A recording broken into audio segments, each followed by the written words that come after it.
school systems. Now I'd like to move on. The next speaker that we have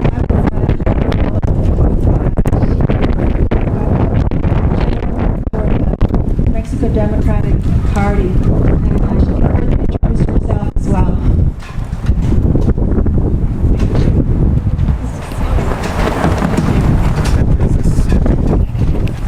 Well, here, you want to just... Good afternoon, everyone. Before I start my remarks, I just want to say hello to one of our representatives here, Derek Linty from Sandia Puebla.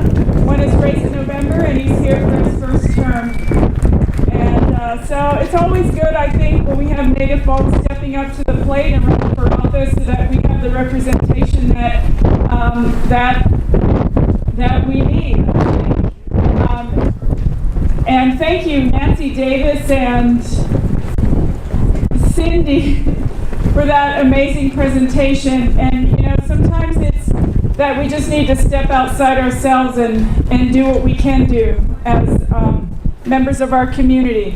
So I just wanted real quick to recognize IATSE, the film union here, who has set up the stage and the speakers and is manning the food venue. John Hendry, the president of IATSE, is always there when people need this kind of thing, and so we're very grateful. And you know, when we talk about wages that we need to raise here in New Mexico, it's the unions, it's the labor unions that keep our wages competitive. If we didn't have labor unions, so many people would take advantage of the fact that they could pay people what they want. So I really want us to make sure that whenever the Republicans decide that it's time to bust unions, and we all need to be here speaking up, and we all need to make sure that our unions are protected from that.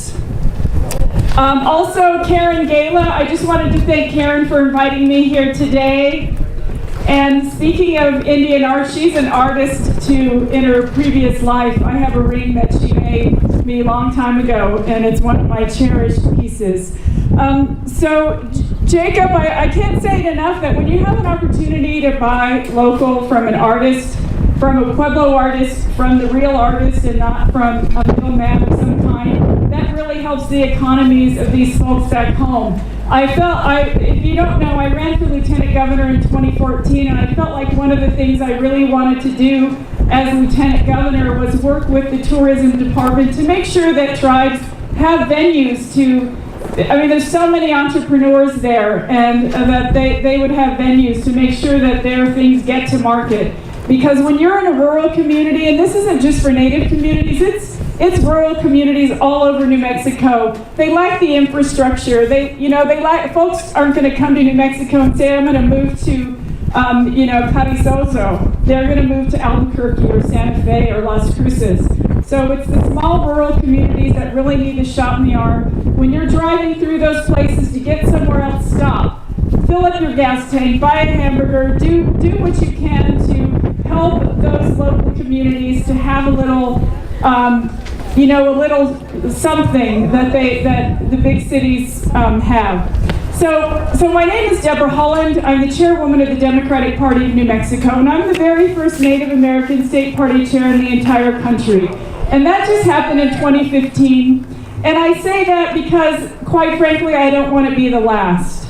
I feel like if we need to get something done, of course we got to step up and we got to, shout and talk and do all those things to make sure that folks hear us. And for those of you non-natives who are here today, I really, really appreciate you caring enough about Indian issues that you would stand in the cold to listen to the speakers here and listen to the issues that are important to us. So thank you so much for that.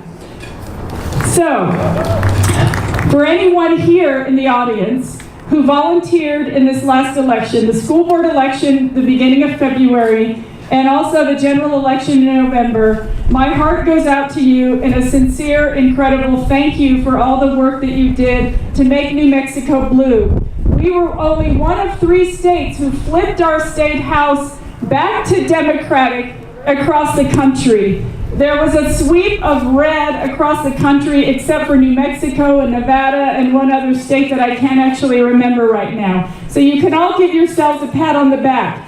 If you picked up a clipboard and knocked on doors, if you picked up a telephone and made phone calls, if you went down to your local county office or helped in some other way with a candidate directly, we have you to thank for making sure that our voters got out to vote. So if I could give every single one of you a hug, I definitely would. So thanks so much for that.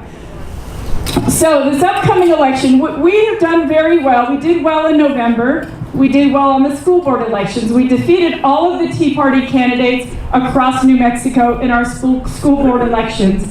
And for those of you who watch politics, you know that that's how the Republicans, that's how the real right-wing folks, they infiltrate us, right? They started the school board, they started the city council, they started all these small offices, which aren't very small to us because our children's education is actually a #1 priority for any Democrat that I know. So we were able to win across the state. So that was an important election for us to win.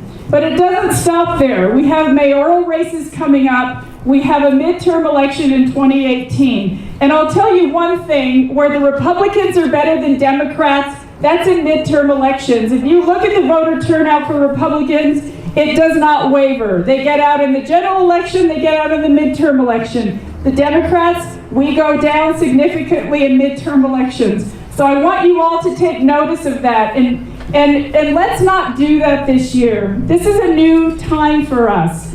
The rallies and the protests across the country are something that I don't think we've seen in a long time. It's happened before, it's happening now. So take advantage of those.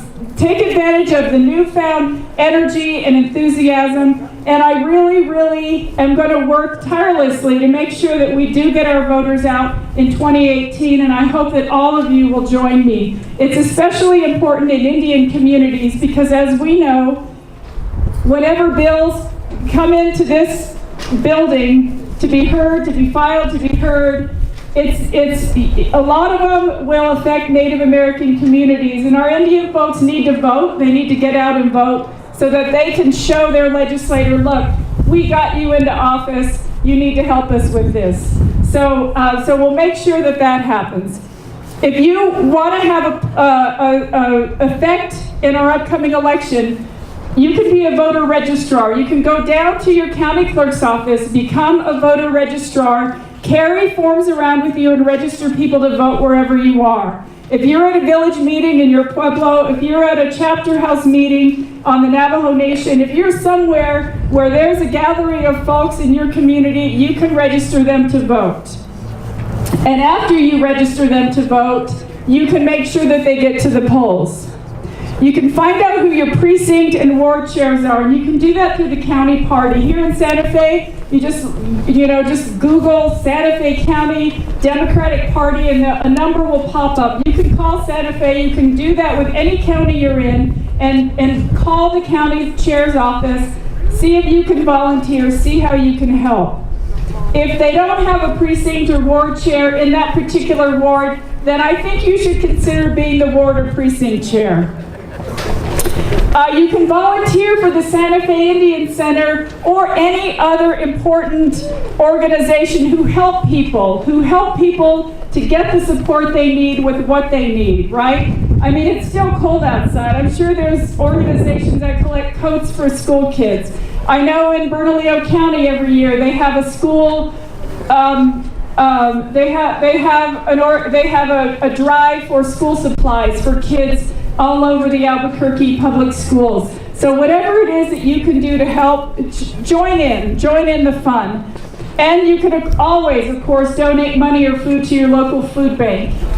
You know, I'm a Democrat because of our values. And I was listening recently to Senator Tom Harkin. He was the esteemed senator. He served his state of Iowa for 40 years in public service. And he explained it like this: I'm a Democrat because unlike the Republicans who climb up the ladder and pull it out after them, the Democrats leave the ladder down so that other people can climb up. right? It takes effort. It's not an escalator. It takes effort, it takes time, it takes energy to climb that ladder, but we want to make sure that ladder's there for people to climb up so they have the same opportunities that we've had. So let's make sure that that ladder stays down. Let's make sure that we get Democrats into office because we want to make sure that our folks have the support they need. We want to make sure that their SNAP benefits don't go away. We want to make sure that the education cuts don't happen to our kids down the street. We want to make sure that folks are caring about climate change and the air and the water and the air that we breathe. So I appreciate you listening to me. If you think that you can't make a difference in the upcoming election, you're wrong. So anything you can do, I want you to do it. You can call me personally. Our phone number for the state party is on the website too. You can call your local county party, get involved, and let's make it happen. Thank you so much.